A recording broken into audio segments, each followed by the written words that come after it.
মুস্তাফিজের মতো বোলার আমরা জীবনেও দেখিনি। ওর বল খেলার মতো ব্যাটসম্যান আমাদের দলে নেই। ওর বল আজ আমরা চোখেই দেখিনি। মুস্তাফিজ থাকলে কি আর ম্যাচ জেতা যায়? এবার ম্যাচ হেরে মুস্তাফিজের অবিশ্বাস্য বোলিং নিয়ে একই বললেন যুক্তরাষ্ট্রের ক্যাপ্টেন অ্যারন জোনাস। কথায় আছে, ওস্তাদের মার শেষ রাতে। মুস্তাফিজ তা যেন আরেকবার প্রমাণ করলেন। প্রথম দুটি টি-20 ম্যাচ হারার পর যখন হোয়াইট ওয়াশের লজ্জার মুখে বাংলাদেশ, তখন একাই মুস্তাফিজ ত্রাতা হয়ে আসলেন বাংলাদেশকে জেতাতে। আজ প্রথমে ব্যাটিং করতে নেমে শুরুতে দারুণ শুরু করলেও মুস্তাফিজ বোলিং করতে আসলেই সবকিছু এলোমেলো হয়ে যায়।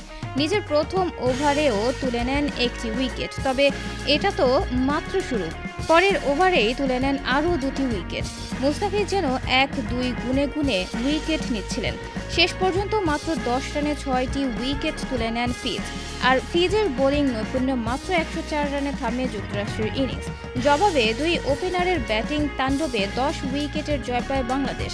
ম্যাচ শেষে যুক্তরাষ্ট্রের ক্যাপ্টেন অ্যারন জোনাস বলেন, ফিজের মতো বোলার আমরা জীবনেও দেখিনি। ওর বলে এত সুইং যে আমরা বল চোখেই দেখিনি। ওর বলগুলো একেবারে স্পিনের মতো মনে হয়েছে। দৌড়ে এসে ও যেন স্পিন করছিল। ওর বল খেলার মতো ব্যাটার আমাদের দলে একজনও নেই।